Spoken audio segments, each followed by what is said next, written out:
lalu dia mencela kembali Rasulullah dan anjing itu lepas kedua kalinya dan menggigit leher pendeta ketika habis dia itu berapi-api untuk mencela Rasulullah Shallallahu Alaihi Wasallam dan akhirnya mati dan rubuh.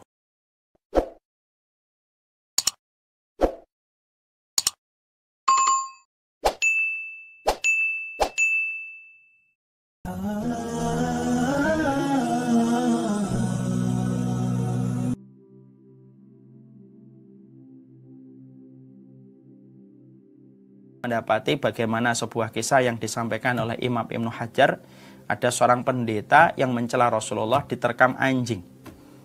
Lalu kemudian anjing itu diikat lagi, lalu dia mencela kembali Rasulullah dan anjing itu lepas kedua kalinya dan menggigit leher pendeta ketika habis dia itu berapi-api untuk mencela Rasulullah Shallallahu Alaihi Wasallam dan akhirnya mati dan rubuh.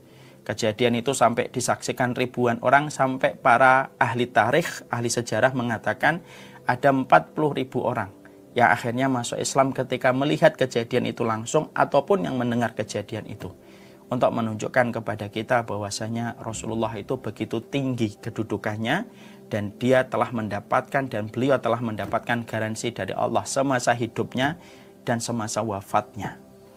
Dan kita betul-betul harus ngerti ketika kita baru belajar tentang pertanyaan Munkar dan Nakir, dari 3 riwayat yang kita bacakan tadi yang diwakili dalam riwayatnya Bukhari, ternyata sesungguhnya Rasulullah itu menjadi salah satu pertanyaan yang sangat ditekankan oleh Munkar dan Nakir, dan tidak ada yang bisa menjawab tentang siapa laki-laki itu dengan menjawab Muhammad Rasulullah kecuali adalah orang-orang yang mencintai Nabi dan melaksanakan kewajibannya kepada Rasulullah Shallallahu Alaihi Wasallam sebagaimana diperintahkan oleh Allah Subhanahu Wa Taala. Makanya kalau boleh kita memperdalam materi ini, berarti disinilah kita akhirnya memahami sesungguhnya posisi Rasulullah Shallallahu Alaihi Wasallam itu besar dalam kehidupan kita. Makanya jangan main-main ketika kita sudah membicarakan Nabi itu, bukan karena kejadian di Perancis. Kejadian Perancis ini mungkin memberikan kepada kita sebuah faedah yang banyak. Salah satunya adalah bagaimana kita mengevaluasi untuk mengetahui betapa besarnya kedudukan Rasulullah SAW dalam kehidupan kita. Setidaknya ada 4 keutamaan besar yang kemudian Allah sampaikan kepada kita ketika kita diperintahkan untuk mengikuti Rasulullah SAW. Supaya ketika kita mengetahui betapa besarnya posisi Rasulullah dalam kehidupan jalan keimanan kita, kita mampu memperhatikan kehidupan kita untuk mencintai Rasulullah, karena sesungguhnya kehidupan barzah kita dan kehidupan kubur kita ketika nanti pasti kita ditanya oleh Munkar dan Nakir, maka sesungguhnya salah satu penekanan pertanyaan itu adalah apakah kita mengenal siapa Muhammad yang diperlihatkan kepada kita. Tidak ada yang bisa menjawab pertanyaan itu kecuali adalah mereka yang telah betul-betul membuktikan rasa cinta dan imannya mereka kepada Rasulullah Shallallahu Alaihi Wasallam. Apa itu 4 perkara, Ustadz, untuk mengetahui betapa besarnya kedudukan Rasulullah dalam kehidupan kita? Yang pertama, sesungguhnya beriman kepada Rasulullah itu berkaitan tentang masa depan kita di pengadilan Allah, dan berkaitan pula itulah hal yang berkaitan tentang masa depan kita di pengadilan Allah. Nah, tentunya kita harus paham pada surat Al-Furqan. Kita buka surat Al-Furqan ayat yang ke-27. Allah menyampaikan wa yauma ya'uddu dhalimu ala yadayhi yaqulu ya laitani ittakhadtu ma'ar rasuli sabila. Ayatnya diperlihatkan.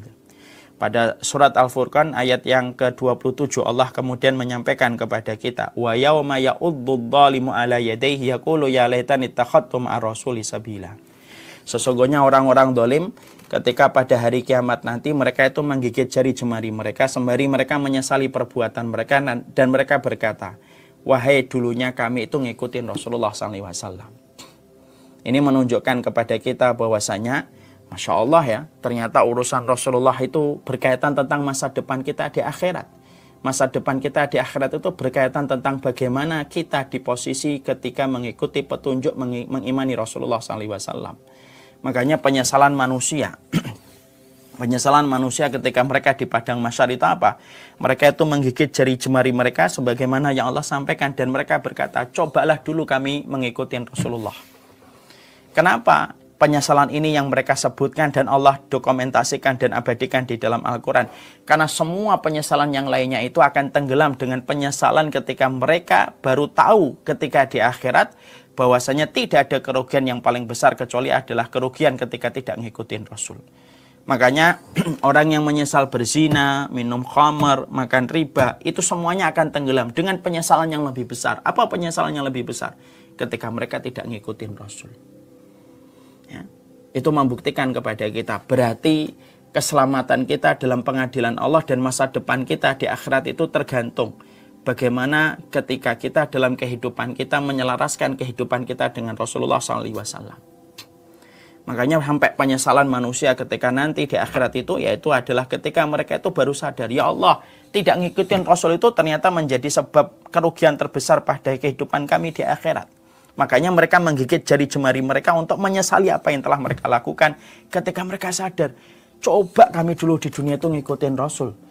Karena mereka baru sadar. Ngikutin Rasul itu sebab keselamatan dan sebab masa depan yang baik dalam kehidupan di pengadilan Allah kelak nanti. Makanya ini menjadi perkara yang besar. Makanya inilah yang membuat kita akhirnya mengerti betul. Berarti mencintai Rasulullah SAW itu berkaitan tentang urusan akhirat kita nanti.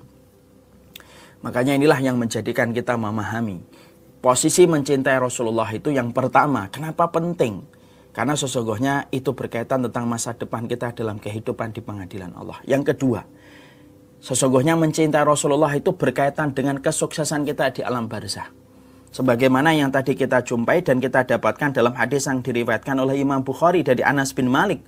Ketika malaikat Munkar dan Nakir itu akan memperlihatkan seseorang dan itu adalah Rasulullah.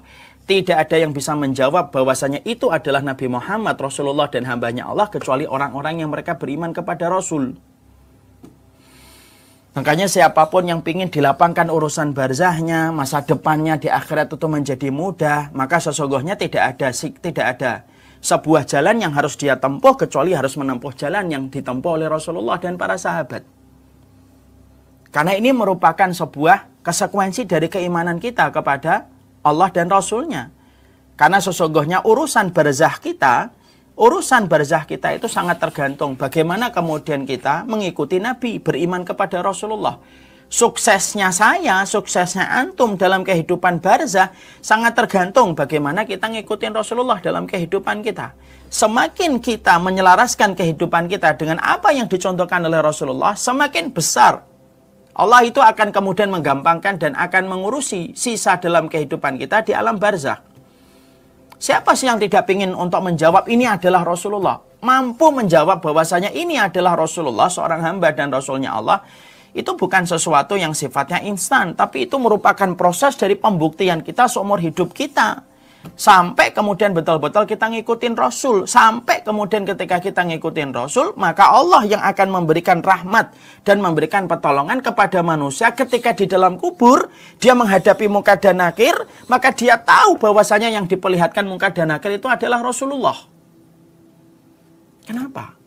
Amal yang telah berbicara ketika di alam barzah dari apa yang telah dikerjakan di dunia, dan amal itulah yang akhirnya mampu menjawab pertanyaan Munkar dan Nakir.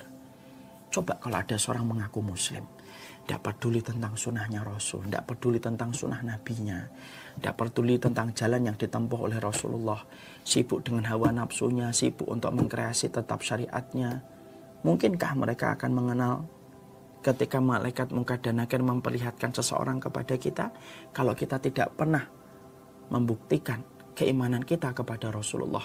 Mustahil orang itu akan menjawab tentang pertanyaan Munkar dan Nakir dengan menjawab apa yang kemudian diharapkan ketika dia tidak mengenal Rasulullah. Makanya yang kedua inilah yang menjadikan kita memahami urusan kesuksesan di alam barzah itu terkait bagaimana kedudukan kita ketika mengikuti Rasulullah.